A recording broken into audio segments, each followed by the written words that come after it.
Guys, welcome back to my channel. तो आज जो मैं वीडियो बना रही हूँ वो है पेपर प्रेजेंटेशन के ऊपर। तो पेपर प्रेजेंटेशन में बना रही हूँ 9th क्लास इंग्लिश की पेपर प्रेजेंटेशन बता रही हूँ। बोर्ड के एग्ज़ाम्स में पेपर प्रेजेंटेशन बहुत ज़्यादा ही मायने रखती हैं, तो इस वजह से फिर मैंने सोचा कि मैं आज क्यों ना कोई पेपर प्रेजेंटेशन के ऊपर भी वीडियो बना लूँ कि आज हम पेपर प्रेजेंटेशन किस तरीके से करेंगे, क्योंकि आज की जो मैंने वीडियो बनाई है वो कंप्लीट 9th क्लास की पेपर प्रेजेंटेशन जो पेपर पैटर्न आता है उससे रिलेटेड कंप्लीट जितनी भी उसके ऊपर एक एक पार्ट की प्रेजेंटेशन जो देती है मैंने वो हर चीज़ की प्रेजेंटेशन दिया। तो वीडियो को एंड तक देखना है और सब्सक्राइब भी करना है, और अगर लाइक नहीं किया तो लाइक भी करना है।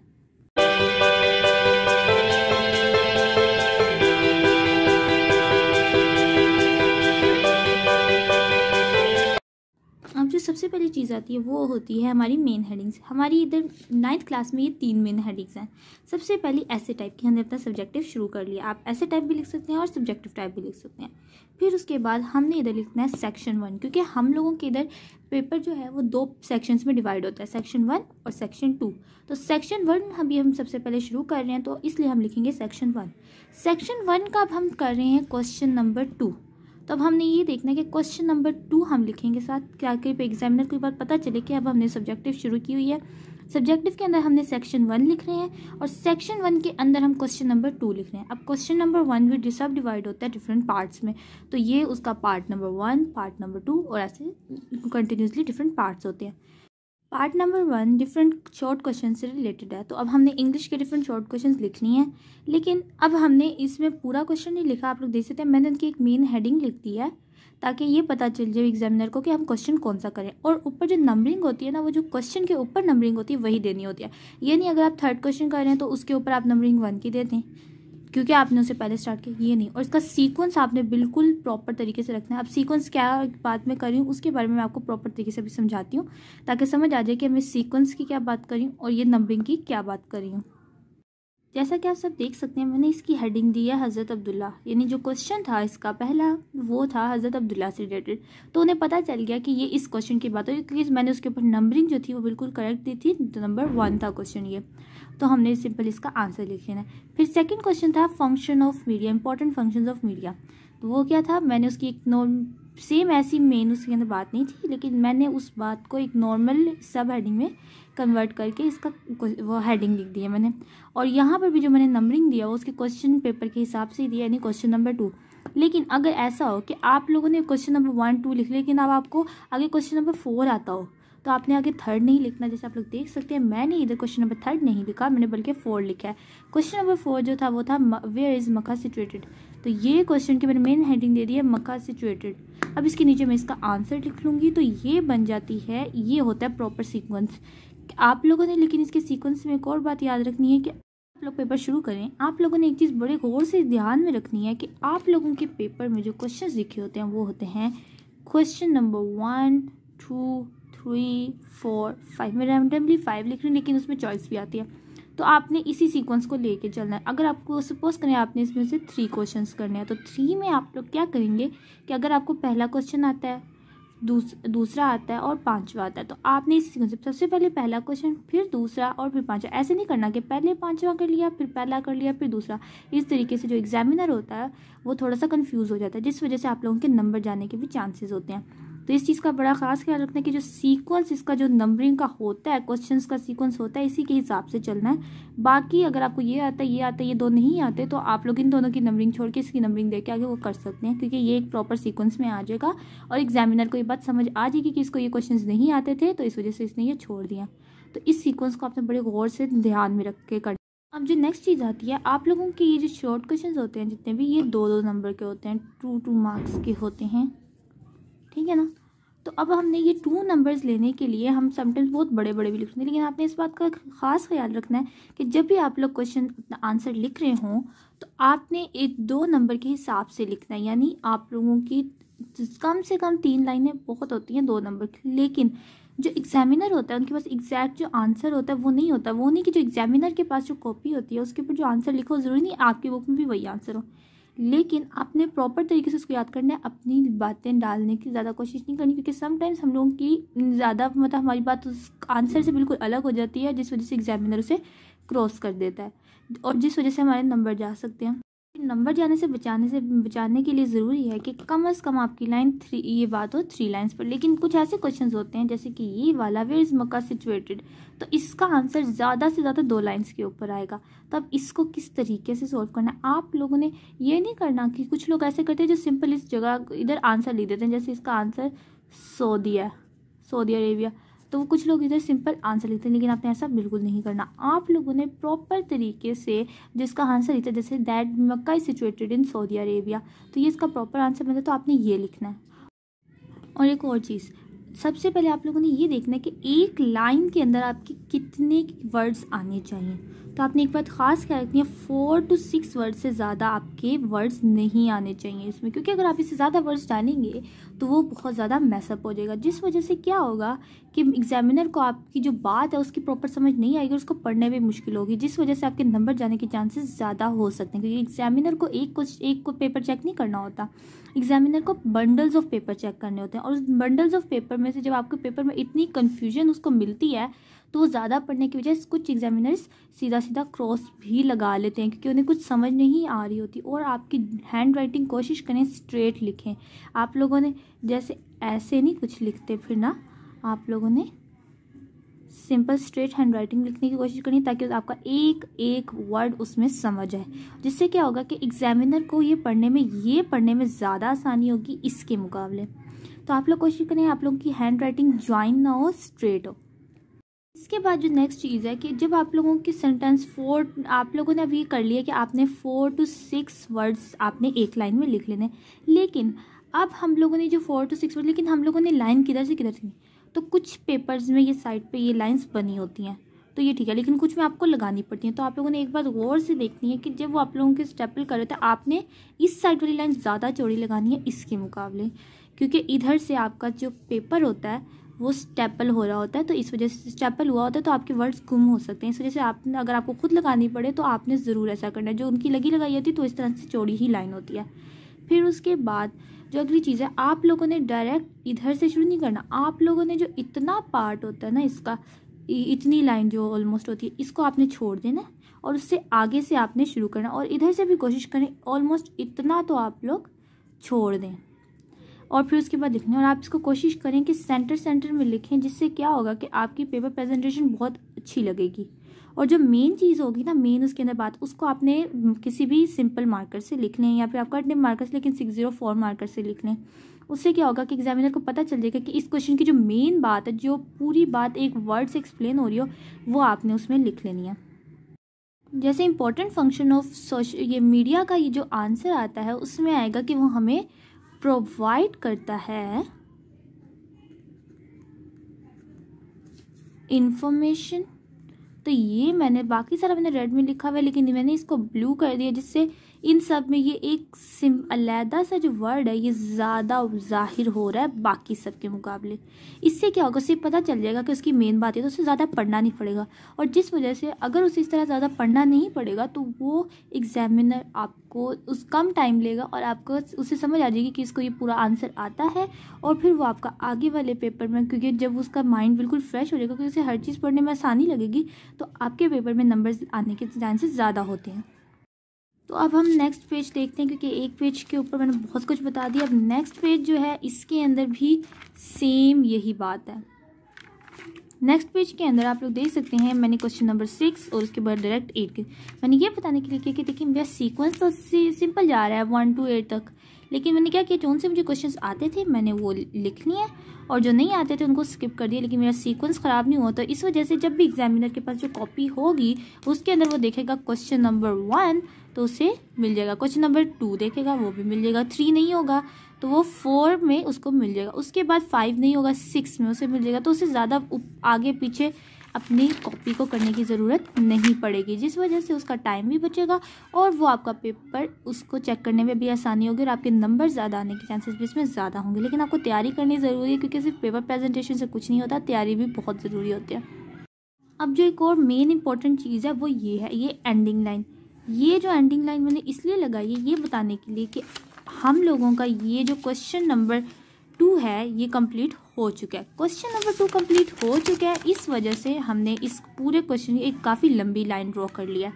और उसके अलावा एक और बात, आप लोग जब क्वेश्चन कंप्लीट करें एक छोटी सी ऐसे डबल लाइन हर क्वेश्चन के एंड पे लगा दें, जिससे एग्जामिनर को ये बात पता चल जाएगी कि ये क्वेश्चन इधर कंप्लीट हो गया, अब अगला शुरू हो गया। नहीं तो समटाइम्स ऐसा भी होता है, वो ऐसा भी समझ सकता है कि ये दोनों के दोनों ना उसने एक ही आंसर में दे दिए और ये आपने अलहदा से, उसे लगेगा कि आपने ये अलहदा से किया, तो इसको क्रॉस करके वो आपको 2 के बजाय 1 मार्क्स भी दे सकता है। इस वजह से इस चीज़ से बचने के लिए आपको लाइन लगानी सेंटर में बेहद ज़रूरी है। तो लाइन लगाएं और जब आपका पूरा क्वेश्चन कंप्लीट हो जाए, उसके सारे पार्ट्स कंप्लीट कर लेंगे, तो एंड पे आपने ये काफ़ी बड़ी लाइन ड्रॉ कर लेंगे। इससे ये पता चलेगा कि आपने फाइनली अपना एक क्वेश्चन कंप्लीट कर लिया। अब जो नेक्स्ट पेज है,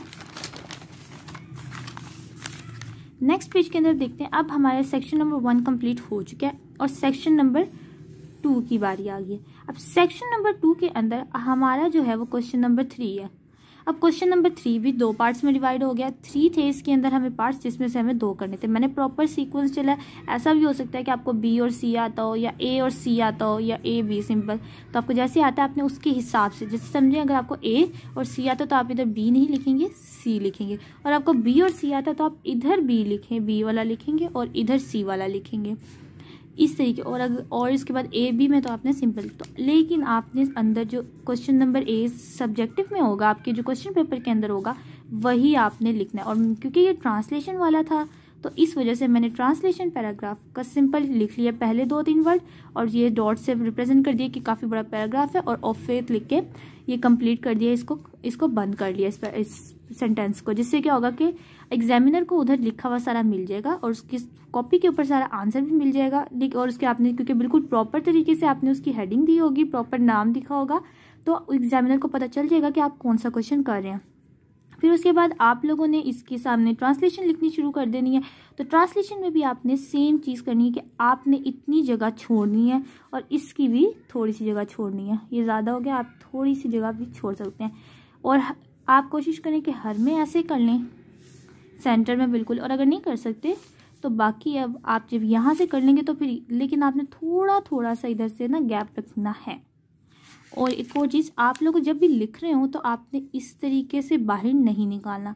पेपर में ये चीज़ इतनी अच्छी नहीं समझी जाती, क्योंकि जब हमारी ये जो लाइन आती है इसे बॉर्डर लाइन कहा जाता है। बॉर्डर लाइन से आप बाहर ना ही निकलें, तो फिर आप लिख लेंगे, तो अगर आप बाहर निकलेंगे तो आपकी पेपर प्रेजेंटेशन इतनी अच्छी नहीं लगेगी। एक प्रॉपर सीक्वेंस आपकी प्रेजेंटेशन को जाहिर करता है, तो आपने एक प्रॉपर सीक्वेंस में लिखना है। और इनके अगर सपोज करें आपको नंबर 5 इसके मिल रहे हैं और नंबर 5 इसके मिल रहे हैं, लेकिन अगर आप लोग बहुत ज़्यादा, क्योंकि इसमें उर्दू में लिखना है, तो अगर आप बहुत ज़्यादा वो मैसअप करके लिखेंगे तो उस सेंटेंस की समझ नहीं आएगी एग्जामिनर को, और वो आपके नंबर्स काट सकता है। तो इस चीज़ का भी ख्याल रखना है कि आप लोग थोड़ी सी, क्योंकि उर्दू में ज़्यादा स्पेस नहीं होती, तो उर्दू में नॉर्मल स्पेस रखें कि एक वर्ड दूसरे वर्ड से अलग में पता चले कि ये अलहदा वर्ड है और ये अलहदा वर्ड है। तो इस बात का भी ख़ास ख्याल रखना है।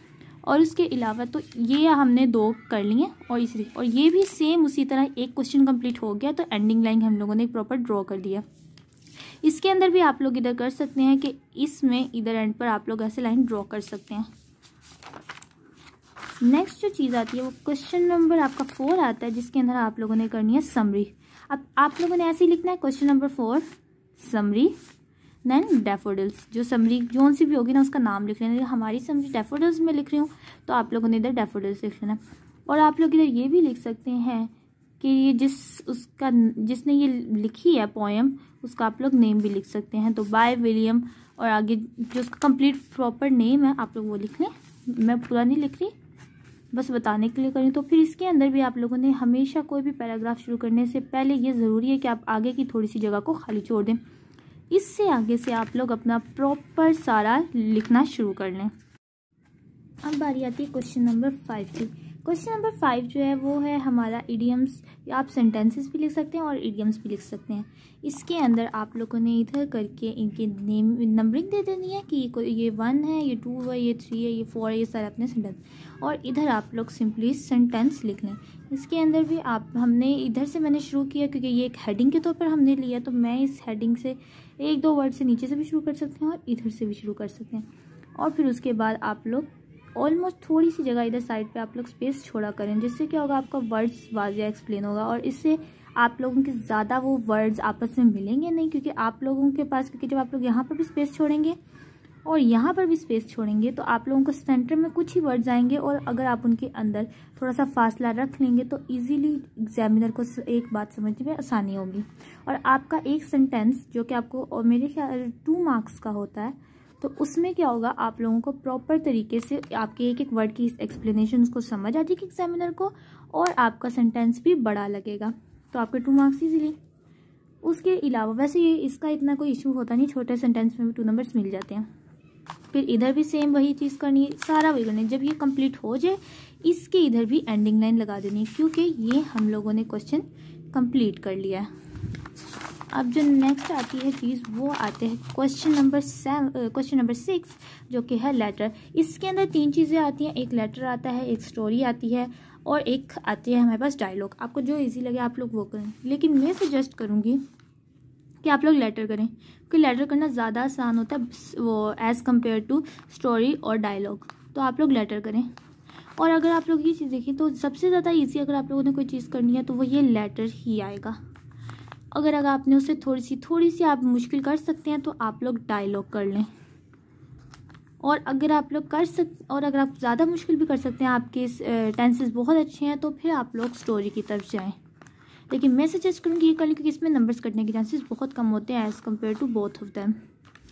और इसमें आपने एक चीज़ का ख़ास ख्याल रखना है कि जब आप लोग ये लिख रहे हो तो आपने प्रॉपर तरीके से, इसका कैपिटल ई आ रहा है, इधर भी कैपिटल एच आ रहा है, इधर कैपिटल सी आ रहा है, और ये तीनों वर्ड्स कैपिटल आ रहे हैं, इधर ये कैपिटल आ रहा है।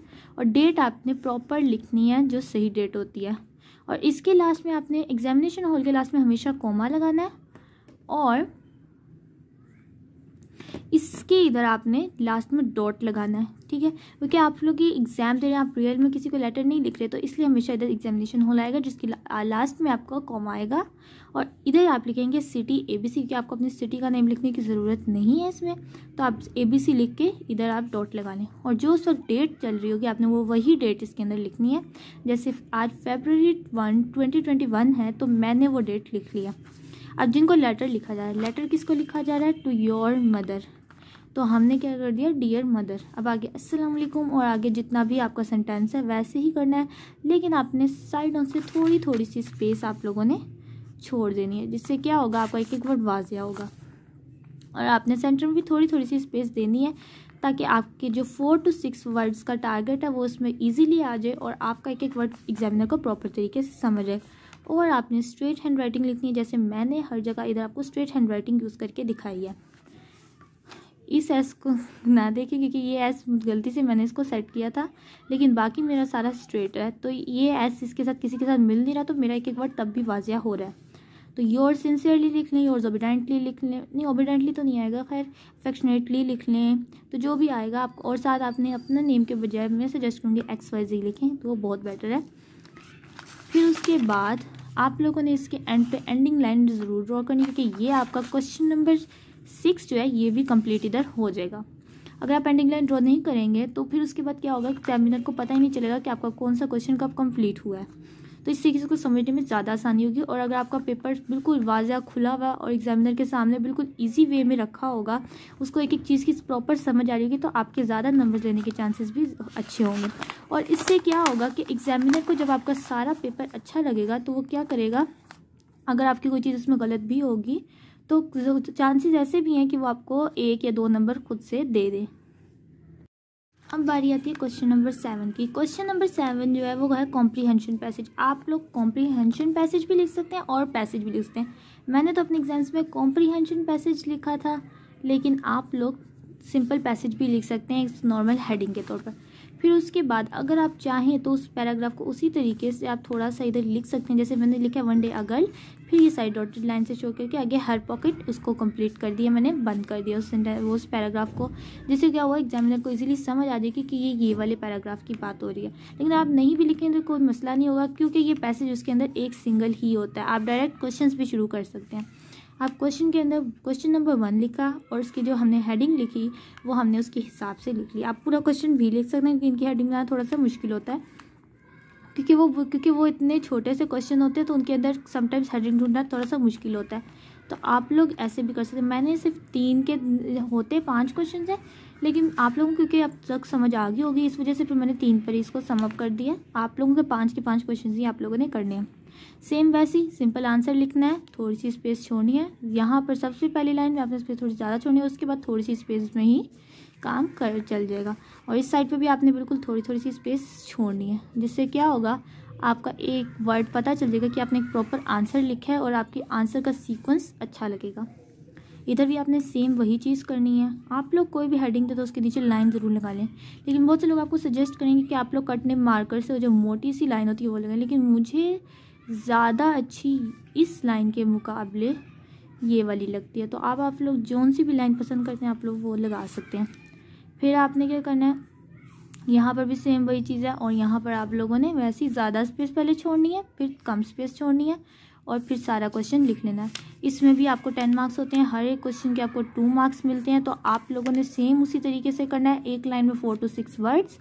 सेम यही चीज़ आपने सिंपल हेडिंग देनी है और सेम वही सीक्वेंस आपके हर एक क्वेश्चन के अंदर प्रॉपर एक सीक्वेंस हो, ताकि एग्जामिनर को सिर्फ और सिर्फ अपनी कॉपी के जो आंसर्स होते हैं वो आगे पीछे करने पड़े, उसे बार बार पीछे से आगे नहीं आना पड़े। क्योंकि अगर उसको वापस आगे से पीछे जाना पड़े, पीछे से आगे आना पड़े तो वो बहुत ज़्यादा कंफ्यूज होगा। और ऐसा भी हो सकता है कि उससे कोई आपका क्वेश्चन मिस हो जाए, उसको मिले ही ना उधर, और फिर इससे क्या होगा वो समझेगा कि आपने खुद से किया और आपको 0 नंबर भी मिल सकते हैं। तो ये इस चीज़ का ख्याल बहुत ज़रूरी है, इसलिए मैं कह रही हूँ सीक्वेंस से करना बेहद ज़रूरी है। क्योंकि अगर आप सीक्वेंस से करेंगे तो आपके नंबर्स कटने के चांसेस बहुत कम होंगे। और अब जो हमारी बारी थी क्वेश्चन नंबर 8 की, क्वेश्चन नंबर 8 जो है वो हमारा ट्रांसलेशन के ऊपर। मैं इधर लिखा नहीं है ट्रांसलेशन, आप लोग ट्रांसलेशन की भी हेडिंग दे दें, ट्रांसलेशन, ठीक है ना। ट्रांसलेशन की हेडिंग दे दें, इससे पता चल जाएगा कि आप लोगों ने ट्रांसलेशन करनी है। तो हमारे बाग में आम के दरख्त थे, हमने सिंपल उर्दू में इधर लिख दिया और इधर से आप लोग इसका सेंटेंस शुरू कर सकते हैं। आप लोग प्रॉपर जो इसका आंसर होगा वो लिख लें। फिर इधर भी सेम जो जैसे हम लोग वो इंग्लिश में कन्वर्ट करके लिखते हैं वो आपने सेम वैसे ही इधर सारा लिख लेना है। और आप लोगों की अगर किसी सेंटेंस का आंसर 2 लाइनों में आता है तो आप लोगों ने ऐसे नहीं करना कि उसके डायरेक्ट नीचे शुरू करना है, एक लाइन आप लोगों ने खाली छोड़नी है। जैसे इसका आंसर एक लाइन में इजीली पूरा आ जाएगा, तो मैंने क्या किया कि इधर एक स्पेस छोड़ देनी है मैंने, इस जगह पर मैंने कुछ नहीं लिखना। फाइनली अब जिस चीज़ की बारी आती है वो आते हैं क्वेश्चन नंबर 9 की। मैंने तो क्वेश्चन नंबर 8 लिखा है बट ये क्वेश्चन नंबर 9 है। अब क्वेश्चन नंबर 9 के अंदर ये हम कर रहे हैं एक्टिव पैसिव वॉइस, तो मैंने लिख दिया चेंज वॉइस। आप लोग एक्टिव पैसिव वॉइस भी लिख सकते हैं, चेंज वॉइस भी लिख सकते हैं, तो कुछ भी हो सकता है, आप खाली वॉइस भी लिख सकते हैं। लेकिन फिर हमने क्या किया, इधर क्वेश्चन नंबर 1 लिख लिया सिंपली, जैसे कहते हैं मैंने प्रॉपर सीक्वेंस लिखा है। अगर आपका ऐसा भी हो सकता है अगर आपको क्वेश्चन नंबर 3 नहीं आता आप क्वेश्चन नंबर 4 लिख सकते हैं, क्वेश्चन नंबर 4 नहीं आता आप इधर क्वेश्चन नंबर 6 भी कर सकते हैं, क्वेश्चन नंबर 7 नहीं आता तो क्वेश्चन नंबर 8 भी कर सकते हैं। लेकिन आपका सीक्वेंस 1 to 8 प्रॉपर जो काउंटिंग के हिसाब से होता है वैसे ही चलना चाहिए। बाकी आप लोगों को नहीं आता तो आप लोग इस तरीके से स्किप भी कर सकते हैं क्योंकि इसमें चॉइस आती है। अब आप लोगों ने क्या करना है कि इधर आप लोगों ने एक सिंपली वो प्रॉपर सेंटेंस लिया। मैंने सिंपल मार्कर से किया कि मेरे हिसाब से सिंपल मार्कर से इधर लिखना ज़्यादा बेस्ट है। इधर लिखने के बाद अब आपने इसकी वॉइस से चेंज करनी है, वो आपने सिंपली थोड़ा सा आप लोगों ने इधर से स्पेस छोड़नी है, थोड़ा सा आप लोगों ने इधर से स्पेस छोड़नी है और बाकी आप लोगों ने सिंपल जैसे सेंटेंस बनाते हैं वैसे ही बना लेनी है। सारा सिंपली जैसे जैसे सेंटेंस बनाते हैं वहीं, और क्वेश्चन कंप्लीट हो जाए तो इसके एंड पे भी आप लोगों ने एंडिंग लाइन लिखी है। यहाँ पर इसके भी आपको 2 मार्क्स मिलते हैं हर क्वेश्चन के। और जब आप लोग सारे क्वेश्चंस कंप्लीट कर लेंगे तो एक दफ़ा आप लोगों ने सारे के सारे क्वेश्चंस को ये ज़रूर चेक करना है कि क्या ये आप लोगों ने सही किए हैं कि नहीं। आप लोगों ने पूरा एक दफ़ा प्रॉपर तरीके से चेक करने के लिए बहुत सी सिली मिस्टेक्स होती हैं जो हमारे नंबर कटवा सकती हैं। जैसे कोई भी वर्ड की मिस्टेक हो सकती है कि आपने किसी वर्ड की स्पेलिंग सही नहीं लिखे। लाइक ऐसे समझें कि आप लोगों ने प्रॉपर तरीके से एक एक वर्ड वाज़, जैसे ये स्नेक है ना, इधर ये शेक लग रहा है लेकिन यहाँ पर ये स्नेक, ऐसे एक एक वर्ड वाज़े हो रहा है। आप लोगों ने अपना कोशिश करनी है एक एक वर्ड प्रॉपर तरीके से वाज़े हो कि कहीं से भी उसे ये ना लगे कि आप लोगों ने कोई और वर्ड ना लिखा।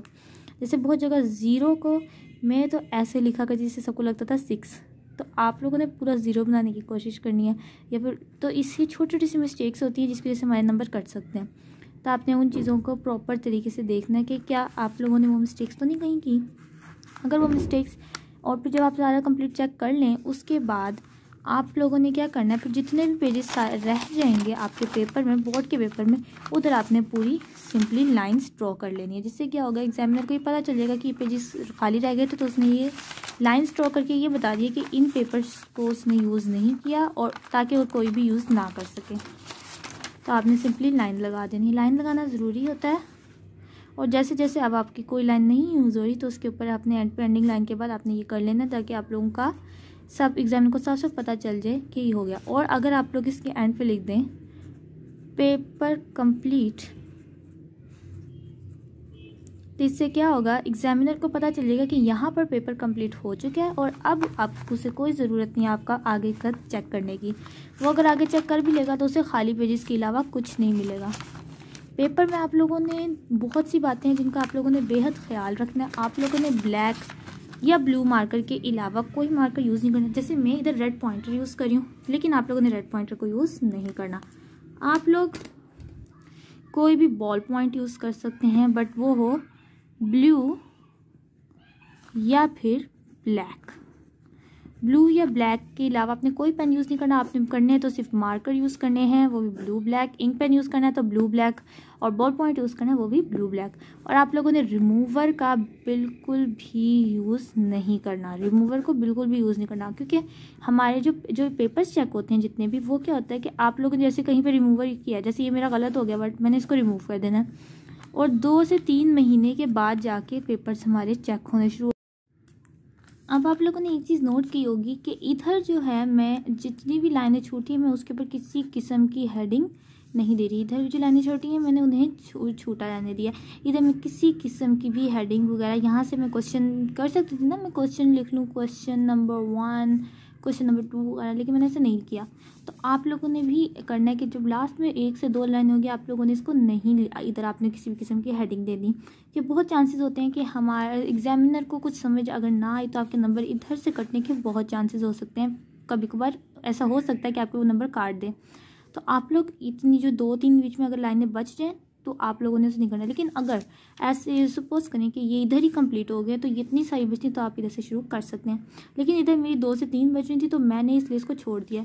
और जो छूट जाती हैं उसके ऊपर आप इस तरीके से लाइन ड्रॉ कर लिया करें, जिससे क्या होगा, एग्जामिनर को पता चल जाएगा कि फाइनली ये वाला पार्ट इधर कंप्लीट हो गया और इधर इसने कुछ नहीं किया। Thanks for watching friends. वैसे वीडियो आज काफ़ी लंबी हो गई, लेकिन मुझे उम्मीद है कि आप सबको मेरी वीडियो बहुत पसंद आई होगी, और अगर अच्छी लगी हो तो लाइक ज़रूर करना, और अगर आपने अभी तक मेरा चैनल सब्सक्राइब नहीं किया है तो सब्सक्राइब भी ज़रूर करना, क्योंकि मैं इससे रिलेटेड और भी बहुत से वीडियोस अब अपने चैनल पर डालने लगी हूँ।